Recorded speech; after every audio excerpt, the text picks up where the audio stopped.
was 1848 in Rochester, New York. Maria Weston Chapman stood before the Women's Rights Convention at the Unitarian Church there to give a talk entitled "The Times That Try Men's Souls," echoing the words of founding father Thomas Paine, who wrote in The American Crisis that the colonists were living in a period that would force them to show their true character. And in fact, this was another moment in history when people were forced to show their true character. Chapman was part of a wealthy Boston Unitarian family, a member of William Ellery Channing's Federal Street Church, and immersed in a society fueled and funded by slave trade wealth. And yet her family had taken a bold abolitionist stance. She was a socialite, well-dressed and coiffed, and as such was often suspected of being a spy when she showed up at meetings of radical activists. She stood before this women's rights convention and said this: "Confusion has seized us, and all things go wrong. The women have leaped from their spheres, and instead of fixed stars, shoot as comets along and are setting the world by the ears. In courses erratic, they are wheeling through space in brainless confusion and meaningless chase. In vain do our knowing ones try to compute their return to the orbit designed. They're glanced at a moment, then onward they shoot, and are neither to hold nor to bind. So freely they move in their chosen ellipse, the lords of creation do fear an eclipse. They've taken a notion to speak for themselves and are wielding the tongue and the pen. They've mounted the rostrum, the termagant elves, and oh, horrid, are talking to men." I love the sarcastic humor of Maria Weston Chapman. The termagants, a term that was new to me, meaning harsh-tempered and overbearing women, are leaping from their spheres. And such is the history of women leaders, both lay people and clergy, in our Unitarian Universalist tradition. We've been on the forefront and pushed the boundaries in many ways. And today I want to share with you the inspiring stories of some of these women. Women who, like in our story this morning, listened to that strong inner guiding sense of right and wrong, of truth and justice. They were also keenly aware of the disparity between the spheres where society said they belonged and where they knew they actually belonged. I want you to think for a moment. Have you ever been told, either explicitly or implicitly, that you don't belong somewhere? What did that feel like? What did you do? I still remember viscerally an experience that I had nearly 20 years ago, the first time that I ever showed up in an intentionally queer space, a space intended as a safe space for LGBTQ folks. It was a bold move for me at the time. And when I walked into the room, someone I knew and who knew me said, "What are you doing here?" And I paused. That feeling of being called out hit my gut. And I probably didn't say anything terribly articulate, but what I wish I'd said is something like, "I'm here, and I'm queer, and I belong here." Think about this as we explore the stories of Unitarian and Universalist women in our history who made bold, courageous moves out of the acceptable spheres of womanhood. And know that many bold, courageous people, their descendants, are among us here. One of the challenges that has persisted for women for hundreds of years is the struggle between the expectations and demands of women in the sphere of home and family, and the call of conscience toward leadership, activism, ministry, and other work in spheres beyond the home. Still today, there's conversation about the women who do it all, and the women who make the choice to stay home with kids, or women who devote their lives to service in many forms and choose not to have children, with judgments coming from every direction about what's right and good. We've come a long way, but we're still wrestling with the spheres that women occupy. A group of Unitarian ministers in the Midwest during the late 1800s and early 1900s, called the Iowa Sisterhood, allied themselves with this idea of the women's sphere being the home, while also redefining what ministry could look like. With the congregation as the home or the hearth, their ministry extending to the larger society to make a better home for the human family, and the relationship of colleagues being one of sisterhood. Women ministers like Marian Murdoch and Florence Buck, who were both life partners and partners in ministry, served Unitarian churches together as co-pastors and were active in movements for women's suffrage and women in ministry. Marian went so far as to say that ministry is one of the most appropriate professions for women. And as you can imagine, she had a few people who disagreed with her. Mary Augusta Safford, the author of our reading today, was a Unitarian minister in the Midwest who planted and grew churches throughout that area, mentored numerous young women into ministry. She was born and raised on the banks of the Mississippi River and began her preaching career as a little girl from a tree stump pulpit on her family's farm. Her mother assumed that she would take her rightful place working for the church in the kitchen and praying in the pews, but Mary had other plans.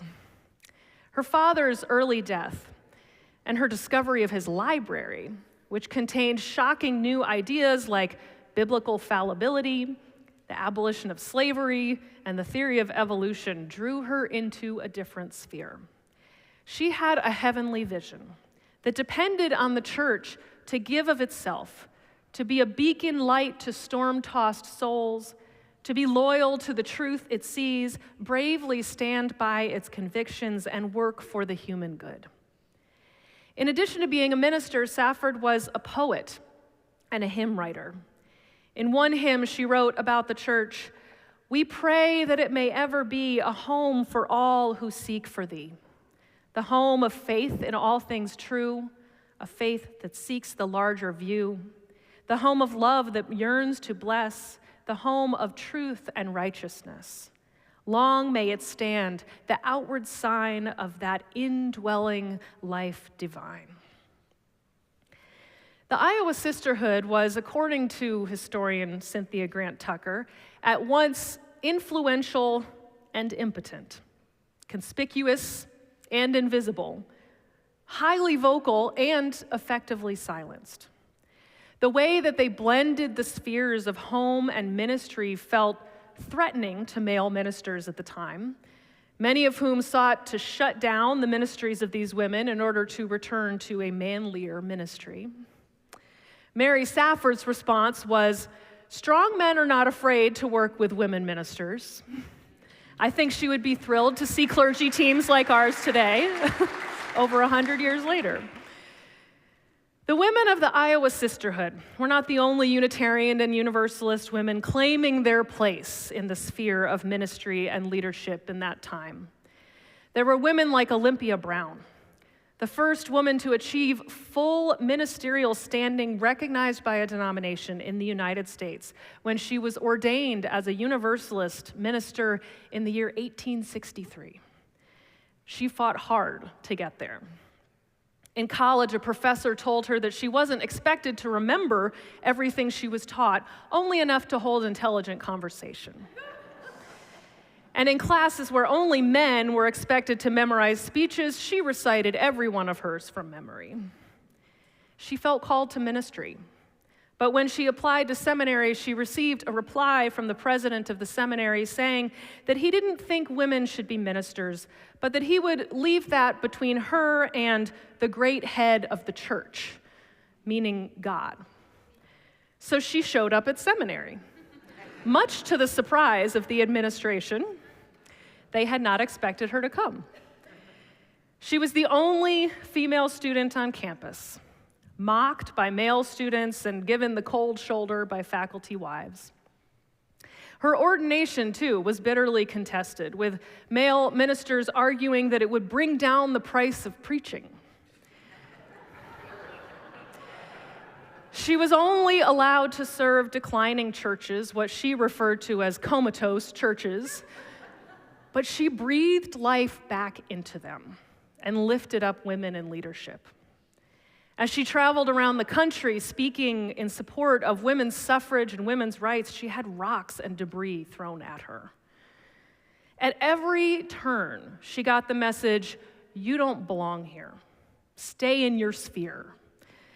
Like the termagants of Maria Chapman's speech, she leapt from her sphere again and again and again. In addition to trailblazing women ministers, there were also powerful lay women like Frances Ellen Watkins Harper, who was born into a free black family in 1825. She traveled around the country giving lectures about freedom for women, particularly black women, to be more than wives and mothers, and to be seen and treated as whole human beings. She knew what it meant to be whole and a whole and engaged person and a mother. After her husband died, she took her daughter with her on lecture tours. She found in the Unitarian Church a place where people of different races met and worshiped together, and a place that expanded her sphere of influence and opportunity to reach more people. As a widow, she earned her own money, most of which she chose to donate to abolitionist causes. William Still, a leader in the Underground Railroad in Philadelphia, once told her to keep more of her money for herself. And her response was, "Let me explain a few matters to you. In the first place, I am able to give something. In the second place, I am willing to do so." In a society and in a time when many did not embrace her humanity, she insisted on recognizing and uplifting the full humanity of others. Because as she said in a famous speech, we are all bound up together in one great bundle of humanity. And society cannot trample on the weakest and feeblest of its members without receiving the curse in its own soul. Maria Weston Chapman, Marian Murdoch, Florence Buck, Mary Safford, Olympia Brown, Frances Ellen Watkins Harper, and so many more. These are our foremothers. They inspire me as luminaries of truth, justice, courage, and resilience. And whether we're aware of it or not, they really helped create the foundation for the work that we have done as First Unitarian Church of Dallas. We, too, have a history of powerful women's leadership. Our Women's Alliance has been around almost as long as the congregation itself.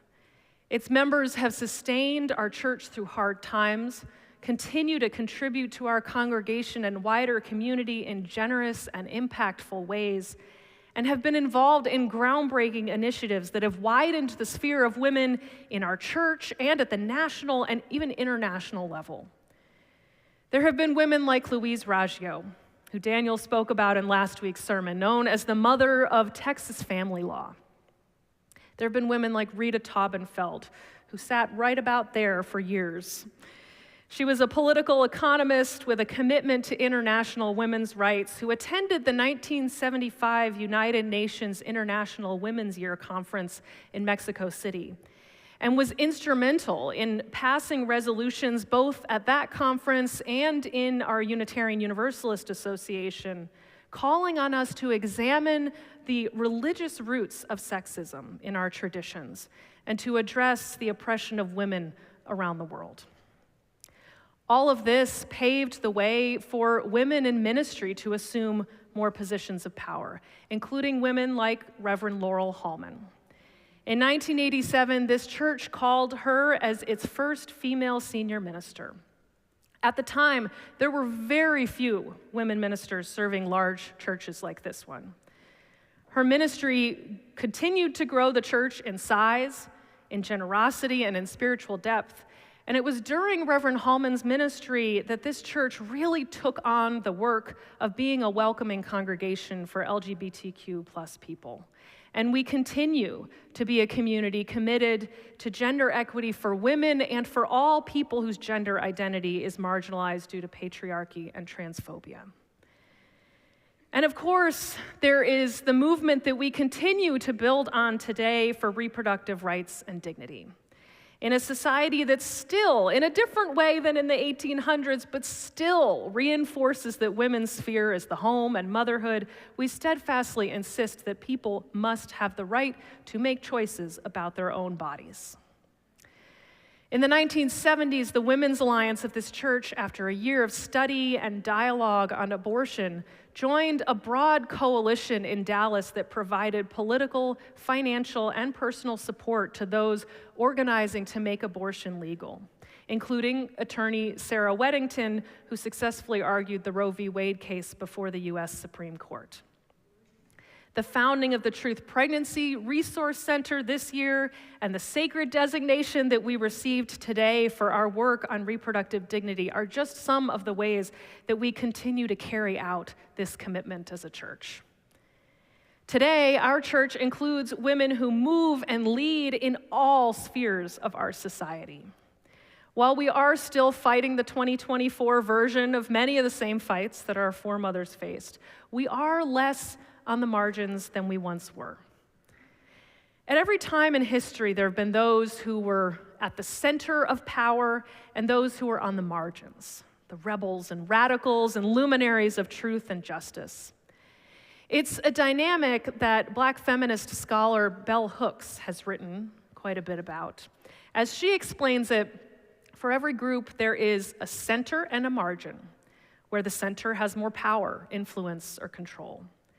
People on the margin can only move so close to the center before those in the center retake power.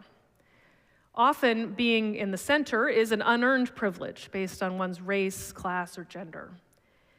And while people most often advocate for the people who are on the margins to make efforts to move toward the center, these efforts, she says, are rarely successful without the people at the center moving out or decentering themselves. Without the decentering of those in power, the power structures that have been built around them will push back on the margins every effort to bring about change. This is what was happening with the Iowa Sisterhood.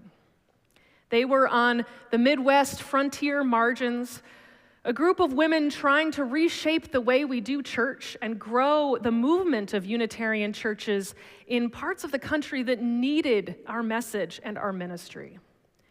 The American Unitarian Association in Boston resisted their efforts, trying to maintain the center of power in the usual ways of doing things. But the Iowa Sisterhood had an ally in a man named Jenkin Lloyd Jones, leader of the Western Unitarian Conference, a person in power who supported their work. And this is where all of us come in. This doesn't just apply to power dynamics of gender, but think about any of the communities or institutions that you are a part of. Perhaps you are at the center of power in some of them. What are you hearing from those on the margins? How are they calling for change? And in what ways are they being barred from contributing? And perhaps in another context, you are on the margins. Have any of you ever been on the margins fighting for change and feeling defeated? Yeah.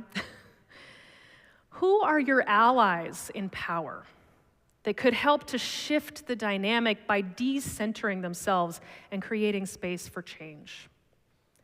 Wherever you are in the power structures of your life, you can bring about change. Radicals don't only exist on the margins. Sometimes those at the center become radicals because of the risks that they take and the ways that they lift up the leadership of those who are on the margins of society.